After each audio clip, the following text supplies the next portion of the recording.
আসসালামু আলাইকুম। আমি ডক্টর নয়ন ভৌমিক, অ্যাটেন্ডিং কনসালট্যান্ট হিসেবে কর্মরত আছি চট্টগ্রাম এবার কেয়ার হাসপাতালের মেডিকেল এবং রেডিয়েশন অনকোলজি বিভাগে। ক্যান্সার রোগী এবং তার পরিবারেরা যখন আমাদের কাছে ক্যান্সার চিকিৎসার জন্য আসে, তখন তাদের মনে কিছু কমন প্রশ্ন জেগে ওঠে।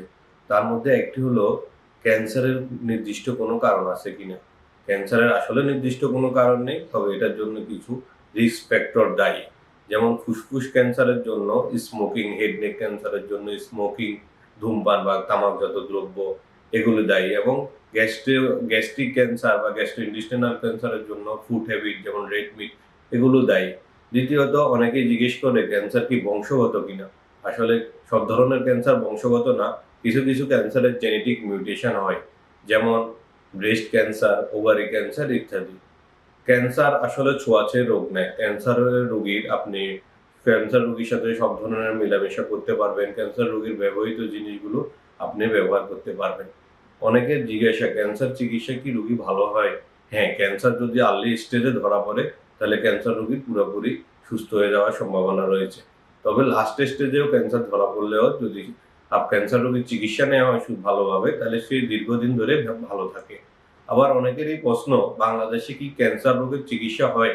হ্যাঁ, বাংলাদেশে সব ধরনের ক্যান্সারের চিকিৎসা বিদ্যমান, এবং সব ধরনের সুযোগ সুবিধা রয়েছে ক্যান্সার চিকিৎসার, যেমন কেমোথেরাপি, উন্নত মানের রেডিওথেরাপি, 3D CRT, IMRT, ভিমেট। আমাদের চট্টগ্রাম এবার কেয়ার হাসপাতালে আমরা ক্যান্সার চিকিৎসায় সব ধরনের সুযোগ সুবিধা দিয়ে থাকি। যেমন উন্নত মানের কেমোথেরাপির জন্য আমাদের ডে কেয়ার রয়েছে, এবং রয়েছে উন্নত মানের রেডিওথেরাপির জন্য radiotherapy linear accelerator machine, 3D CRT, ভিমেট, SBRT, SRS। আমরা সব ধরনের ক্যান্সার চিকিৎসা দিয়ে থাকি এখানে। অনেকেই জিজ্ঞেস করে ক্যান্সারের কি ভ্যাকসিন পাওয়া যায় কিনা? হ্যাঁ, ক্যান্সারের ভ্যাকসিন পাওয়া যায়, তবে সব ধরনের ক্যান্সার না। যেমন জরায়ুর ক্যান্সারে বর্তমানে ভ্যাকসিন পাওয়া যায়। ক্যান্সারের কোনো স্ক্রিনিং টেস্ট আছে কিনা? হ্যাঁ, কিছু কিছু ক্যান্সারের স্ক্রিনিং টেস্ট আছে, যাদের ফ্যামিলিতে পজিটিভ থাকে।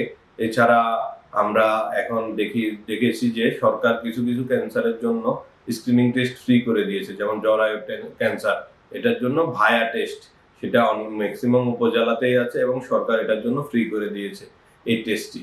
এবং ব্রেস্ট ক্যান্সারের জন্য ম্যামোগ্রাফি করা হয়। তো এইসব প্রশ্নগুলো আমাদেরকে প্রতিনিয়ত সম্মুখীন হতে হয়। আমি মনে করি এগুলো আপনাদের অনেকের অজানা প্রশ্নগুলো সমাধান করবে। সবাই ভালো থাকবেন, সুস্থ থাকবেন এবং ক্যান্সার রোগীর পাশে থাকবেন। ধন্যবাদ সবাইকে।